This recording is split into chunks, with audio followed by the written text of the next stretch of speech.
Hello, and welcome to the third episode of our Moms for Liberty Hamilton County, Tennessee podcast. I'm your host, Tanya, and I'm here with my co host, Rebecca, and we are here for the kids. We're excited to be back. Today, we are going over some specific examples from the EL education curriculum. This is the English Language Arts curriculum that Hamilton County, Tennessee is currently using. We will have an open discussion on how some believe that the concepts which are prohibited in Tennessee are being ignored.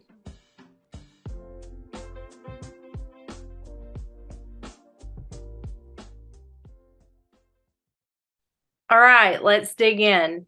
We really hope you enjoyed our 2 episodes where we provided a little bit of background on Moms for Liberty and went over the prohibited concepts law in Tennessee. If you haven't had a chance to listen, please go back and listen to get caught up. Rebecca will get us started by talking about the curriculum review that was completed by the members of the founding Moms for Liberty Board here in Hamilton County, Tennessee. This was an in-depth research project that was started back in 2021. Today, we will just scratch the surface, but rest assured this research project is ongoing and it will be an ongoing topic of discussion. We will continue to provide information and examples which come directly from the curriculum that is being used in Hamilton County, Tennessee. Okay, let's dig into the curriculum review.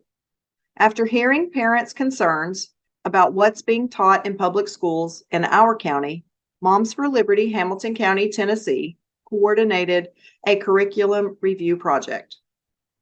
We wanted to confirm schools were in compliance with the law. How did we research the curriculum? First, Moms for Liberty submitted open records requests, also called a FOIA, and asked the school system for information, specifically asking them what curriculum was being used to teach ELA, the English Language Arts curriculum.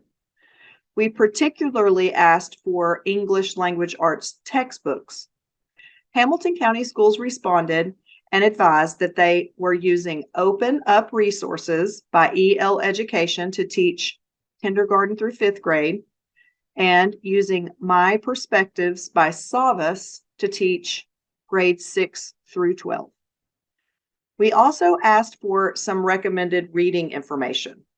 Moms for Liberty requested the recommended reading material, and this would be a book that the entire class may be assigned to read together during a specific learning unit, or they may use this to assign reading over the summer.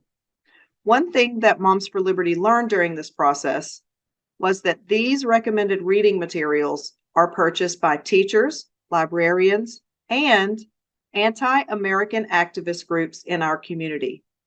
These books are installed into school and classroom libraries, and these books were also being sent home with children over the summer for reading assignments. When Moms for Liberty started the review, we thought we'd find a few questionable books or materials. What we found was so much more. The children in Hamilton County schools are exposed to consistent negative, divisive messaging. Additionally, we found vulgar and sexualized content, along with anti-American, anti-police, and anti-God rhetoric in these school and classroom libraries. We found repetitive themes in the material. Nearly all families are broken. Parents are stupid. Middle class or wealthier people and white and religious characters, especially Catholics, are often portrayed as the villain. Drug dealers are portrayed as friendly, while police are portrayed as dangerous. Suicide and death are also constant themes in the books. And we wonder why kids are more depressed, anxious, and suicidal than ever. Could it be that the constant stream of propaganda they are ingesting day in and day out while behind the walls of the public school system is the problem? That was our question. We found that very little of the material presented to students in our district is positive, uplifting, or encouraging. It's mostly really sad and disturbing. Rebecca, as a former teacher, that absolutely breaks my heart. Thinking about these students, there is no way that I could teach that curriculum. Just so you all know, this is not conjecture. Research has been done, as we said previously, and we are sharing this information so that you can look it up for yourself, and we strongly recommend that you do. We always say, don't take our word for it. Please do the research yourself. So let's start by looking at who funds the curriculum. Open Up Resources is the product of EL Education. On their landing page, you can find a high-level overview of what they offer. Reading directly from their webpage, they state that their curriculum places a premium on communication, collaboration, and social-emotional learning. On page 22 of their 2019 annual report, they thank their supporters. Let's look at some of their supporters. It says that their efforts are made possible with generous support from these foundations: the Leona M. and Harry B. Helmsley Charitable Trust, Bill and Melinda Gates Foundation, William and Flora Hewlett Foundation, Draper Richards Kaplan Foundation, Charles and Lynn Schusterman Family Philanthropies, the Robin Hood Foundation. You probably recognize some of these names and far left-leaning organizations. We will go more in depth on these organizations in a later episode. So back to the EL Education website, they have a section called EL Education's Commitment to Equity and Anti-Racism, which states the following, quote, "The current education system is broken, promising limitless possibilities while perpetuating deep inequities. We believe in an anti-racist education that equips every child with the knowledge, skills, and passion to create a more equitable and just world," end quote. The website goes on to say in their mission, "We partner with educators in schools and districts who are committed in word and deed to high-quality education and equitable, excellent outcomes for all students. By aligning on a shared vision focused on 3 dimensions of student achievement: mastery of knowledge and skills, character, and high-quality student work. We honor students' full humanity. We embrace a vision of education as a powerful engine for fulfilling our nation's promise of equal opportunity for all. Educational equity means that all children experience these pillars of educational equity. The pillars are: number 1, instruction and assessment that challenge, engage, and empower learners. Number 2, access to standards-based, content-rich, culturally affirming curriculum. Number 3, school culture that fosters positive identity, belonging, agency, and purpose. Number 4, explicit anti-racist discussion, practice, and action." Hey, Tanya, that sounds like prohibited concepts to me. Yes, Rebecca, it absolutely does. And it gets worse. They start to talk about the terms and language that they are using, which is directly related to neo-Marxism, another topic we will cover in a later episode. Let's go on. They say, quote, "We want to be clear about our language. The words that we use are important because they allow us to build shared understanding." They say, "Diversity means cultivating a wide representation of people, ideas, processes, and experiences. Equity recognizes that we are born into unequal and unjust circumstances, and these factors should not predict our ability to fail or succeed. Inclusion means creating the conditions that foster belonging, harnessing what makes us unique to strengthen our community and amplify our impact. Excellence is defined as transformational impact in EL education's dimensions of student achievement. Anti-racism means taking an explicit stand against racism, end quote. Again, this is all neo-Marxism, critical theory, social emotional learning, all the different terms you have been hearing about in education if you've been paying attention. And through this curriculum, students are being taught to be political activists. We will be coming back to the language and the true definitions of what these words mean, but I will just say this. The definitions I just read were created by EL education. And I will go as far as to say they are used by them and actually coined by English professors who have studied Marxism and learned to use language as a cultural weapon, which ultimately creates division that we are seeing in our society today. Rebecca, tell them about EL education's commitments. Okay, I certainly will. So this is going to be directly from the EL education website. We always ask that you go look it up yourself, but I'll go over a few things that we found interesting. This is what your county property taxes are paying for. You are funding this curriculum. Their website states that their commitments are, and this is a quote directly from their website, "We commit to this vision with deep humility, knowing that we have much to learn. We look to expert educators, thought leaders, and researchers for guidance. We also draw on our organization's roots in an education philosophy profoundly dedicated to the power of student resiliency, agency, and leadership for a better world. Finally, we are grateful to learn every day from courageous students, teachers, principals, and district leaders doing this work in their communities and schools across the United States. Keep learning with us," end quote.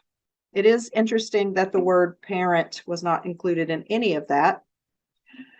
So they also have a character framework chart listed on their website. And this is just an overview of what they believe students should possess if they are going to contribute to a better world. Some of the things that we found in this chart were the students should be working for social justice. They should be working on equitable communities. It says this outcome is a key goal of character development in EL education. And we just want you to remember that it's not the books that are always the issue. It's often the teacher-led talking points that can go astray. Parents wouldn't be aware of this because we don't have access to their teacher lesson plans until COVID, when parents were able to listen in on their children's Zoom lessons and they realized what was going on inside the classroom. Rebecca, what you say is correct. Just this week, Fox News reported on a district in South Carolina which has been accused of developing CRT materials using curriculum from EL education.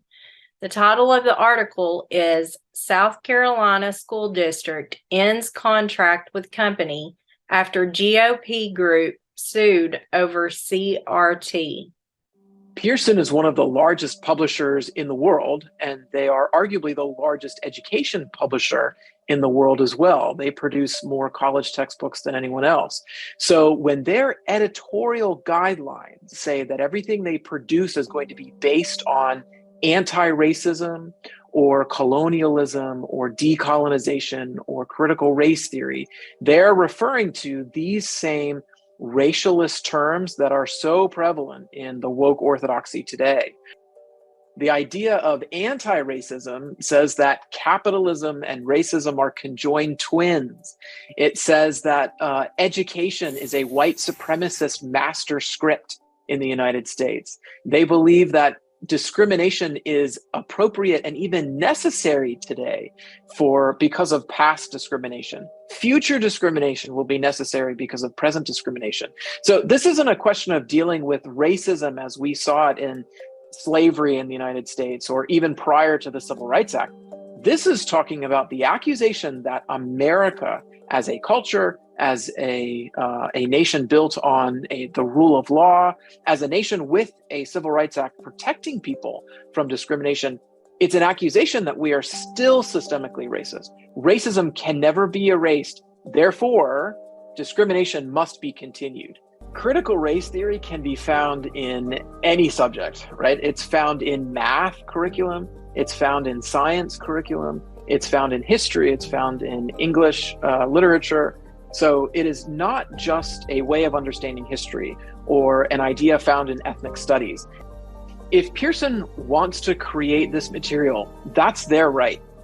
That is, they're allowed to create this sort of stuff and put it into their textbooks, but taxpayers should not have to pay for it, right? And I think it's incumbent on state lawmakers and federal lawmakers to make sure that the material put in front of either K-12 students or college students or potential employees in the federal government doesn't contain material that is prejudiced, doesn't contain material that is discriminatory, right?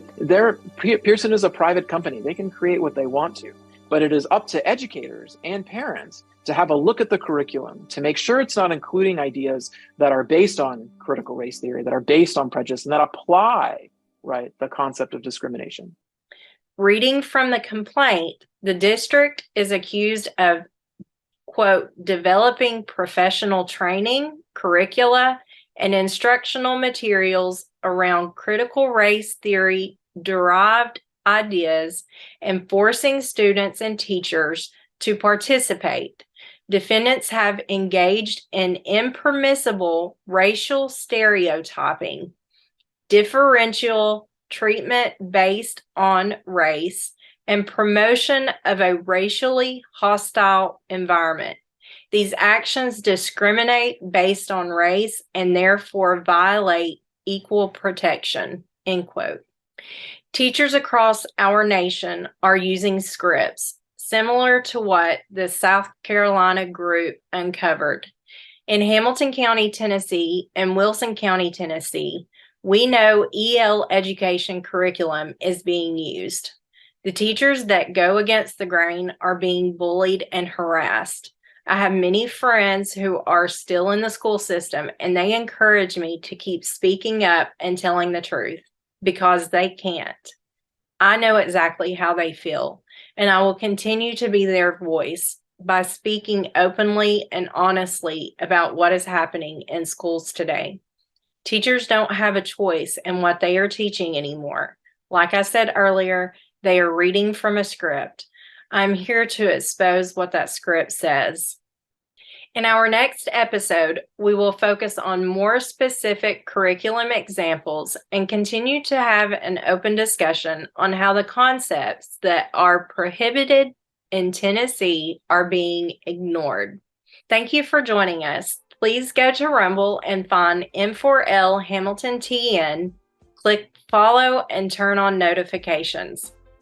Also, you can go to YouTube at Moms for Liberty Chattanooga and click on subscribe and turn on notifications there. You can also visit our website and social media to connect with us. Those links will be in the description. This is Tanya and Rebecca signing off until the next episode. We are here for the kids. We will see you next time.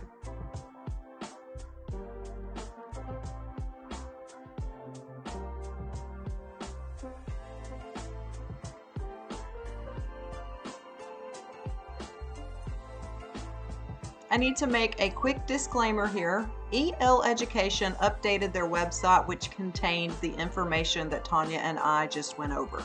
So if you're watching online, please be aware that the information we shared will not match what was on the screen word for word.